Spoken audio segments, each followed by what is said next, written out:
Maziga King Sheebah bamulemeseza okulinya ennyonyi bibino mbikuletede ate nga ye Brisha Cash si birungi bamutabukide bakadama bannem ebya Grace Khan nabyo mbirina masa mu full swing n'ebirala bingi nga bwe nkola fano kwanda boy UG ka video mbadde nsaba kampeleka like kabenga kasotambula katukere omuntu yenna yandagade kumanya kweno information abasadde property consultants bagamba bali nitaka kutandikira ku miliyoni emu n'okwambuka kitegeeza buli omu asobola ki buli omu asobola ofuna ettaka era nga obanga oli kadama ng'ofuna miliyoni ng'emu kitundu buli mwezi osobola okugamba ati nze kangule buguzi amataka n'ofuuka omuloodi oba n'ofuuka omugagga oba n'ofuuka landlord kale bino nga mbitadde mabbali katugende mawule gaffe aga leero olunaku olw'ejjo abasajja abasinga wali eri ekata ndooza mwakitegedde nti emirimu gyabwe babadde bagisazizaako contract zaabwe bazibaninze oba bazitaminatinze bino nga mbitadde mabbali ebya King Sheebah si birungi abo bennyini kwaba abasajja be bataminatinze contract zaabwe be bavuddeyo nga baagala okulemesa King Sheebah okulinya ennyonyi naye nga mukunje yavuddeyo nagamba nti agenda kuba nga abalwanyisa abo abagala okulemesa King Sheebah okulinya ennyonyi bayirawe kati King Sheebah mulemesa batya okulinya ennyonyi bambi oyo mukazi talina buzibu okisegeera otandika batya okufuna ennugu eri King Sheebah ati simulemesa omukunja ne temulemesa King Sheebah nga bagamba lwaki otwalayo omulalu biki kaka nakatambisa okewulireko ensaalwa enge effubitizi ko ku mitima gyaffe bitubuutikidde nga bannayuganda naye kiki ennyo ddala soka owulire munnayuganda ono koze omuntu aba agenda ebweru tebabakebera mitwe babakebera bukebezi musaayi kuguno omusana oguli mu Middle East Sheebah yatali mukazoole ajja kweyambula mukunja jangu n'enjegere n'emiguwa kuba oyinza okumaliza nga gozze naye akubuzeeko nga nawe osibidde mu kkomera kuba ennaku zino omusana mungi ate Sheebah yalimu akazoole kuba nga bagaba visa tebakebera mitwe. Congratulations Sheebah wange King Sheebah ne mukunja mugenda kata mpulira essanyu mu mutima gwange era ntuuse okusiima kwange eri abo bafaani baffe abataatuvaamu mukadde kali nga sitaani yo yajjeeyo enjala ng'ayagala okutuzikiriza era ne ntuuse okusaba kwange madamu Love Mase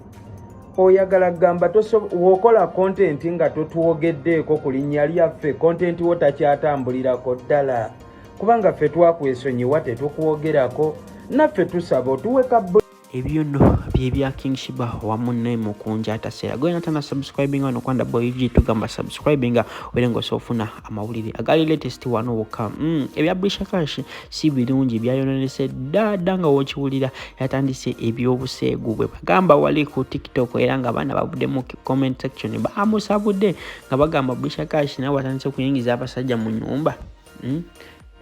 nange Brisha Cash nenga ono Brisha Cash ndoza mwena mu manyi no content creator era abayagala abasanyuse bakadamu baba house managers mu ndoza ngamba wadde mu ka background ka Brisha Cash yomu kuba wala oba bakadamu abasookera ddala ku TikTok yomu kuba famous TikTokers betwali twinako wano mu Uganda baba bamu abatandikawo oyo Brisha Cash mulaba yasooka ba TikTokers bangi okufuuka star era ne kati wa maanyi era star kaka nakatambike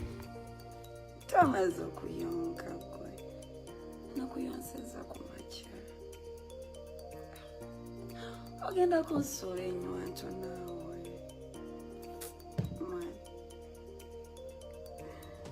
kazi kyenkuweka tona kamala nyomesa kino kigero kyenga kigenda Come.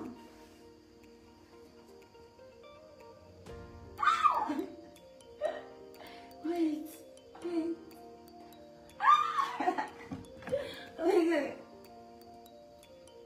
Okay.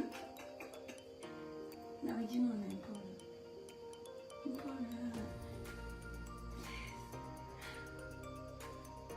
Please.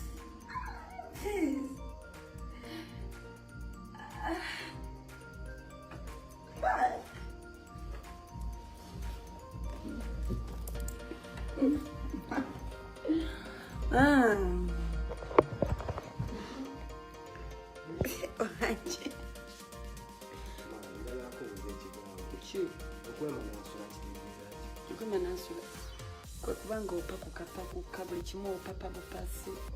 ya kwemanansula nyo mwana. You guys, hi.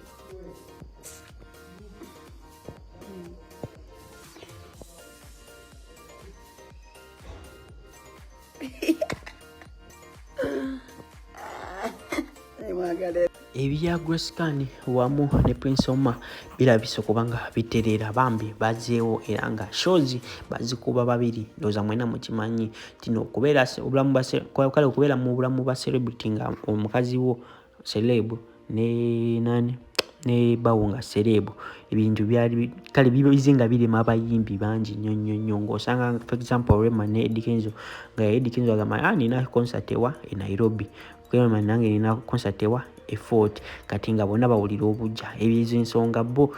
Prince Omar wamu ne Grace Khan bachi solvinze nga bagamba tino buli abookinga Grace Khan ayino bookingirako nani ne Prince Omar kozi buli show bayino kuwa nga bagenda kwaba babiri kati awo muno mu motoka je mbadde mubalaba abo badde bagenda ku show emu